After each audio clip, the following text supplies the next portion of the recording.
अरे वाह, वैशाली आ गई, योगी बाबा की फ्रेंड।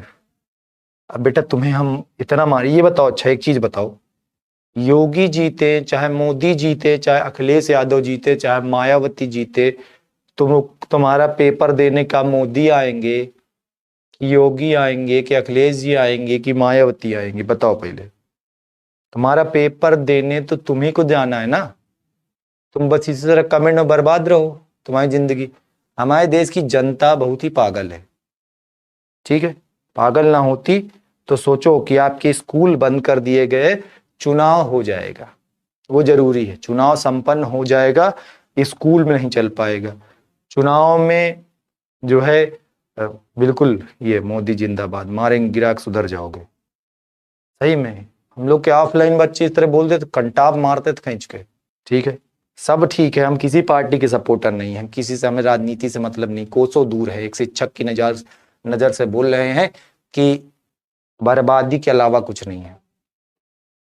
कोचिंगें बंद हो रहे हैं, स्कूल बंद हो रहे हैं, रैलियां चालू हैं, लाख लाख लोग रैलियों में जा रहे हैं, वो चालू है, ठीक है। बस यही शुरू रखो। और तुम्हारे जैसे मूर्ख आदमी ही जा जा के रैलियों में, जो ये मोदी मायावती और अखिलेश और फलाना ढिमाका कर रहे हैं ना, यही तरह के मूर्ख आदमी जा करके रैलियों में आराम से शुरू रहते हैं। खुद का कोई दिमागी स्तर नहीं, कभी पढ़ाई लिखाई किए नहीं, तो बस हो गया। और सीधी सी बात है, एक कहावत मुझे याद आती, हिटलर का नाम आपने सुना था? हिटलर एक बार अपनी असेंबली में जाता, बेटा पता क्या होता है? एक कहानी सुनाते पहले, आज सुनो, पढ़ाई तो रोज होती रहती है। हिटलर एक बार अपनी असेंबली में एक जिंदा मुर्गा लेके गया, जिंदा मुर्गा, संसद भवन में जाता और जिंदा मुर्गा लेके जाता है, और उस मुर्गे के एक एक करके ऐसे पंख नोच रहा होता है, और वो फड़फड़ा रहा हो, तड़फड़ा रहा होता है, ठीक है, तड़पड़ा रहा होता है, और वो ऐसे पंख नोच नोच के फेंक रहा होता है, और उसके सारे पंख नोच जाता है, एकदम खून से लथपथ हो जाता है मुर्गा पूरा, और पूरे पंख उसके नोच डालता है। और लास्ट में जब अपनी सीट पे पहुंचता है तो वहां पे जा करके उस मुर्गे को ऐसे फेंक देता है, ठीक है। पहले उसके एक एक पंख नोच डाले, पंख नोचने के बाद उसको नोचने के बाद ऐसे फेंक दिया, और फेंकने के बाद उसने उस मुर्गे की तरफ कुछ, उसके थोड़ा अपनी तरफ थोड़ा आगे बढ़ के उसकी तरफ दाने डाले, दाने डाले, और वो मुर्गा उसी तरह से उसी दानों की तरफ भागने लगा।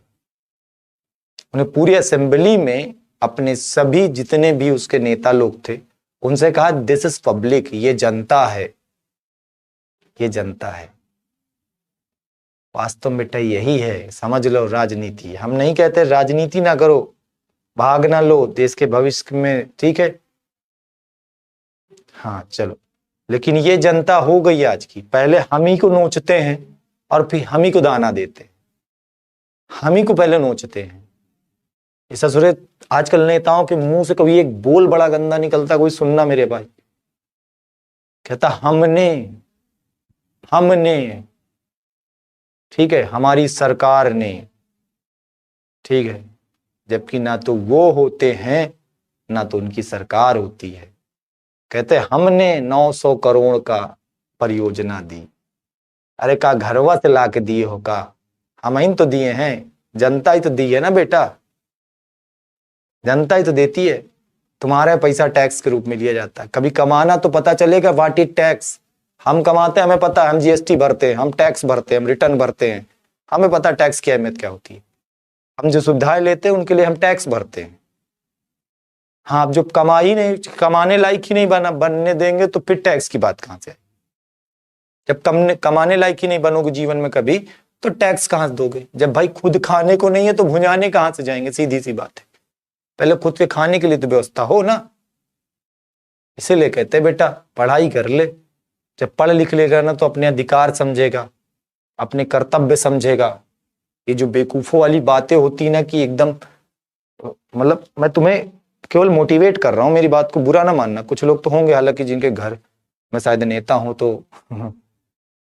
तो गुस्सा हो जाए, अरे सर बताइए, मेरे पापा विधायक है, मेरे चाचा तो एमएलए हैं सर।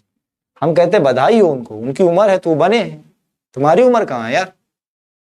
तुम्हारी उम्र तो अभी पढ़ाई करने की है।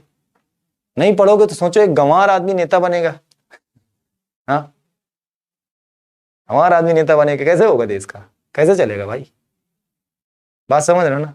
इसलिए कहते हैं अभी पढ़ भाई, अभी पढ़, जीवन के पहले स्तर में केवल पढ़ाई कर, केवल पढ़ाई कर, केवल और कुछ नहीं करना, केवल और केवल तेरा काम है अभी पढ़ाई करना, कुछ नहीं करना। मेरी क्लास पे आप मेरी पढ़ाई की बात कर भाई, मुझे अच्छा लगता है।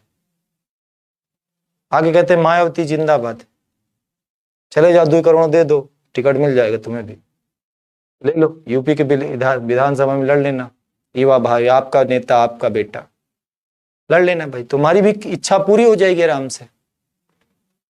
लेकिन इससे क्या मतलब होगा भाई? तुम बन जाओगे तो और चौपट करोगे।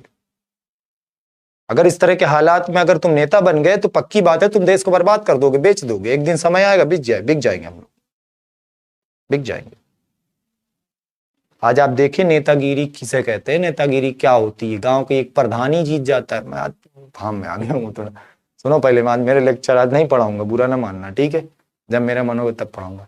गांव का एक व्यक्ति प्रधान ही जीत जाता है, छोटा सा भी नेता बन जाता तो उसके घर में 4 गाड़ियां आके खड़ी हो जाती है। आप कभी पूछते हो इनकी पेमेंट कितनी होती है, इनकी तनख्वाह कितनी होती है? एक विधायक की तनख्वाह कितनी है? हेलीकॉप्टर चलते हैं, 10-10 गाड़ियों के काफिले लेके चलते, 50-50 लोगों की पेमेंट कर रहे होते हैं, वो चलते, ठीक है? कितनी पेमेंट होती है उनकी? कहां से आता वो पैसा? हाँ, कहां से आता वो पैसा? सोचिए, केवल आपका ही तो पैसा ना बेटा। आप सोचिए हमारे यूपी में, मैं हालांकि अभी यूपी से ही हूं, तो यूपी में इलाहाबाद से हूं, तो यूपी में हमारे इलेक्शन हो रहे, हमारे यूपी में इलेक्शन हो रहे। शर्म आती है नेताओं पे। किसी नेता के मुंह से अभी तक, मैं भी रोज डेली न्यूज़पेपर पढ़ता हूं और यूट्यूब पे भी न्यूज वगैरह देखता रहता हूं, शर्म आती है नेताओं पे। किसी ने अभी तक इस साल पेपर कैसे होंगे, उनकी क्या गाइडलाइन होगी, कब से होंगे, ठीक है, उसके बारे में नहीं बोला। 2 साल से बच्चे कैसे पढ़ रहे हैं, उनकी क्या व्यवस्था की गई है पढ़ाई की, इसके बारे में किसी ने नहीं बोला। कोई नेता ये नहीं कहता है कि हम जीत गए हम 20 मेडिकल कॉलेज बनवा देंगे। कोई नेता ये नहीं कहता है कि हम जीत गए तो यूपी में 50 आईआईटी कॉलेज बनवा देंगे। कोई नहीं कहता बेटा। क्यों कहेंगे? क्यों कहेंगे? ये भी तो बात सही है। कह देंगे तुम पढ़ लोगे, तुम ही तो उनके सामने खड़े हो जाओगे, तो उनको सुनने वाले लोग चाहिए, उनको केवल सुनने वाले लोग चाहिए, और वो तुम बनने पे उतारू होना चाहते हो। इसलिए बेटा अभी उम्र है, पढ़, केवल पढ़, केवल पढ़। अपने अधिकारों को समझ, अपने कर्तव्यों को समझ, और देश का एक अच्छा नागरिक बनने की सोच, बस, ठीक है? एक अच्छा नागरिक बनने की सोच, बस। क्या बता, आप नेता बन जाइए बेटा। हम भगवान चाहे हम दुनिया के सबसे अच्छे प्रोफेशन में हैं, दुनिया के सबसे अच्छे प्रोफेशन में हैं, कि हम हर साल लाखों लोगों को एक अच्छा ज्ञान दे करके उनके भविष्य का निर्माण करते हैं। शिक्षक से अच्छा कौन होता है यार? कभी आज तक कभी किसी घर वाले के शिक्षक के लिए बनते नहीं है। अब तो कुछ लोग बनने लगे हैं गवर्नमेंट टीचर, नहीं तो पहले लोग कहते डॉक्टर बनो या इंजीनियर बनो, शिक्षक तो बनबे ना करो। और हमने शिक्षक का ही प्रोफेशन चुना। हमको तो बस यही करना है, जिंदगी भर ही करना है, वो प्राइवेट शिक्षक करना है। क्योंकि अगर गवर्नमेंट बन गए होते तो हमारी एक लिमिट लगा दी जाती कि आप इतने ही बच्चों को पढ़ा सकते हो, अपनी बातों को इतने लोग तक पहुंचा सकते हैं। हमने पहले ऑफलाइन पढ़ाया 8-10 साल, और उसके बाद ऑनलाइन पढ़ाने स्टार्ट किया। आज ऑनलाइन पढ़ा रहे हैं, 3 लाख 4 लाख बच्चों तक पहुंच रहे हैं। आने वाले समय में 10 लाख 20 लाख 50 लाख बच्चों तक पहुंचेंगे। आने वाले समय में 10 लाख 50 लाख 60 लाख बच्चों तक पहुंचेंगे। तो बस यही चाहिए था, और ये हो रहा है। बस अपना ड्रीम है, पूरा हो रहा है। मेहनत करते हैं, अच्छे से अच्छा पढ़ते हैं, बच्चों को मोटिवेट करते हैं, पढ़ा लेते हैं, और क्या चाहिए। टीचर की प्रोफेशन अभी यहीं पे इतने बच्चे लाइव है, मैं किसी से पूछ लो बेटा क्या बनना चाहते हो, तो शायद किसी के मुंह से निकला है कि हम टीचर बनना चाहते हैं। अच्छा, मेरे इतने मोटिवेशन के बाद शायद अब 1-2 बोल दे कि मैं टीचर बन चल, लेकिन दिल पे हाथ रख के बोल, क्या इसके पहले सोचा था टीचर बनेगा? नहीं सोचा था। क्योंकि टीचर की उतनी सैलरी नहीं होती कोई जिंदगी के सभी संसाधन, भौतिक संसाधनों का उपयोग करके, मतलब एक भौतिकवाद की दुनिया में हेलीकॉप्टर से चल सके, फॉरेन घूम सके। वो टीचर की सैलरी नहीं होती है। ठीक है, तो आप सोचते हो हम ये जाएंगे, इंजीनियर बन जाएंगे, डॉक्टर बन जाएंगे, बड़ी आराम से कमाएंगे, पैसा ही पैसा है सर। हाँ वो देखो, अभी तक कोई डॉक्टर बनेंगे सर, इंजीनियर बनेंगे, टीचर कौन बनेंगे? विधायक तो नहीं बनोगे एक दो? विधायक तो कोई नहीं बनेगा, दो आगे हम विधायक बन जाएंगे सर, प्रधानी लड़ेंगे सर हम। अगले साल 2 फॉर्च्यूनर खरीद के लाएंगे, लंबरगिनी वगैरह खरीद लाएंगे सर, क्या करना है उसके बाद तो फिर अपनी तो चल पड़ी।